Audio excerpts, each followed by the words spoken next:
Welcome to the channel, I'm Hayes. I talk movies all day, sometimes I'll talk about games, so subscribe right now if you want to be entertained. And today, I want to talk about Zack Snyder's Justice League, or the Snyder Cut as it's more commonly known. Now I am going to be getting into some spoilers a bit later on, not too many spoilers, I'm going to avoid intricate plot details and that sort of thing, but still spoiler territory nonetheless, but I'll give you a heads up when that's coming. For now, let's talk about the Snyder Cut, and let's backtrack a little bit. So, back when Justice League was being made, Zack Snyder was the original director. Now, he shot a whole bunch of scenes before eventually having to leave the project due to a family crisis. Now, I'm not going to say what that was. Those who know, those who don't can look it up if they really want to.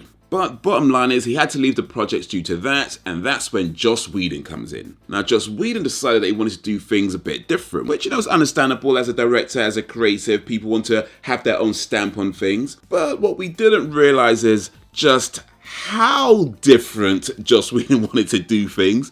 We'll get to that. Anyway, the film gets released as The Justice League back in 2017. Some people like it. Most people don't. I have a video on the channel you might want to check out, but the general consensus is it was pretty bad. It was But at some point, rumblings start circling around the internet that before leaving the project, Zack Snyder actually shot a whole bunch of scenes, in fact enough scenes to make another movie. And so hashtag release the Snyder Cut became a thing. Fans started tweeting it, actors started tweeting it, the director himself started tweeting it. And Warner Brothers were like, nah, I don't think so, I ain't gonna do it. But then eventually were like, whatever, we'll do it. And now, 2021, here we are, the Snyder Cut, Zack Snyder's version of Justice League, which consists of previously shot footage that was in the original movie, footage that was cut out and left on the floor, and then about 5 minutes or so of additional footage that was shot for this movie featuring the Joker. All totaling 4 hours and 2 minutes, so after 5 years, a big internet campaign, is it worth it? Short answer?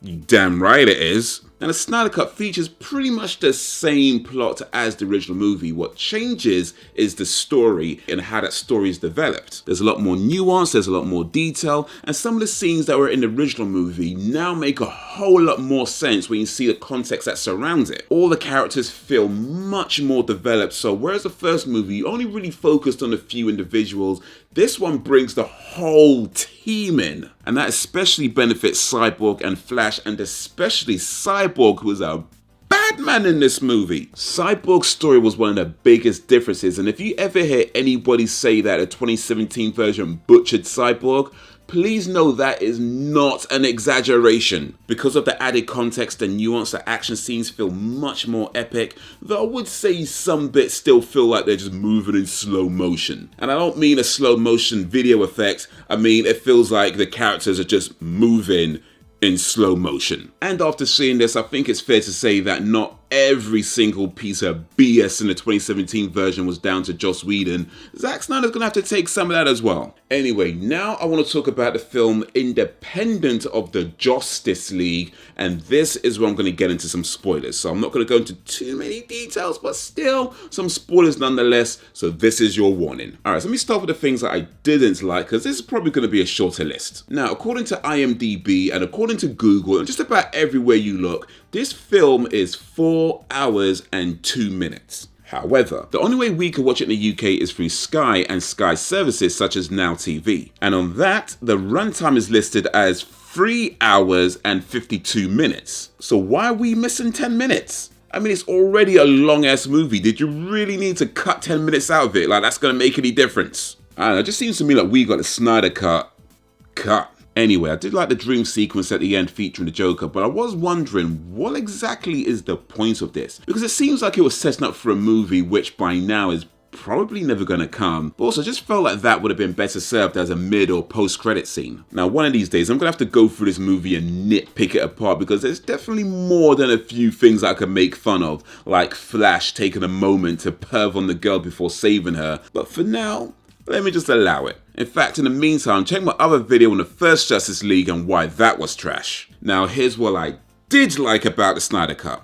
Pretty much everything else. I liked that they didn't hold back on the violence, it wasn't super gory, it just felt necessary for the film. Like when Wonder Woman chopped Steppenwolf's head off, that was nice. And speaking of Steppenwolf, in the 2017 version, he just kind of came out of nowhere like, haha, I'm the bad guy, watch me do bad thing. In the Snyder Cut, I mean, yeah, pretty much the same. But he gets more development, so now we know that he betrayed Darkseid and is trying to work his way back onto Darkseid's good side by destroying worlds for him. And I don't say what exactly Steppenwolf's betrayal was, but it do say that he owes Darkseid 50,000 worlds, so whatever he did, boy done screwed up. We also find out the reason Darkseid is destroying all these worlds is because he's looking for an ancient weapon called the Anti-Life to control all existence. And this, I guess, was probably part of a setup for more movies as well, but yeah, I guess it's just not coming anymore. By the way, does anyone else think that's just a little bit too convenient that all three mother boxes and Anti-Life just happen to be on Earth?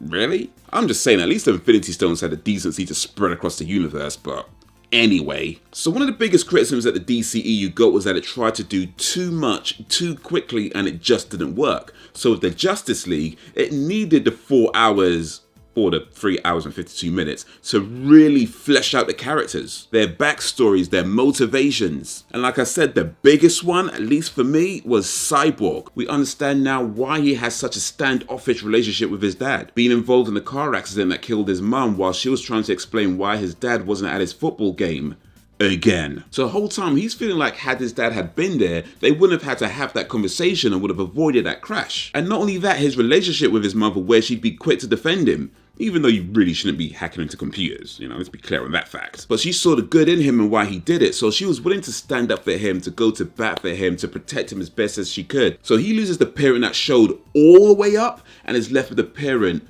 who's barely there, the absent father who's always got something more important to do. And even though we know and his mum knows and he knows as well that his dad loves him, in the end it just doesn't feel that way. Plus also the whole thing about hacking into the computer served as a basis for his understanding of machines. So when he became Cyborg, he had a knowledge of computers already there. He wasn't just some guy who didn't know nothing. But with all that he's been through, we get a much better understanding of why Cyborg is reluctant to trust people, but at the same time is yearning for a family. I think one of the reasons Cyborg Story stands out so much because it was so heavily butchered in the 2017 version. And I know I said I wasn't going to keep comparing them, but come on. What the hell was Joss Whedon thinking? Like, how did you have all that footage at your disposal and were like, nah.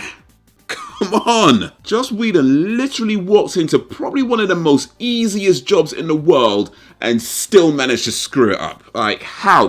And I get it, you want to put your own stamp on things, you want to do things your own way, you want to express your own creativity. I totally understand that. But when the work was literally already done, you know what, I don't think this version of the movie does Joss Whedon any favors at all, because had this not been released, we'd look at the Justice League as, it had its charm. Overall, not particularly a great film, but has its moments here and there. It is what it is. That, right? Now that this has come out, and now that people have seen what was originally intended, and how much was cut out, and just how badly butchered a lot of the character development was, it's a shame, because had this been the version that came out in 2017 or something similar to this came out in 2017, we could have seen more development of that story in subsequent movies. But every cloud has a silver lining, and had this version came out in 2017, we might not be getting The Batman with Robert Pattinson, and that looks pretty awesome by the trailer, so definitely looking forward to that. Anyway, that's what I think of the Snyder Cut. What do you think of the Snyder Cut? Let me know down below, and while you're there, be sure to like, subscribe, and drop a suggestion if you don't mind.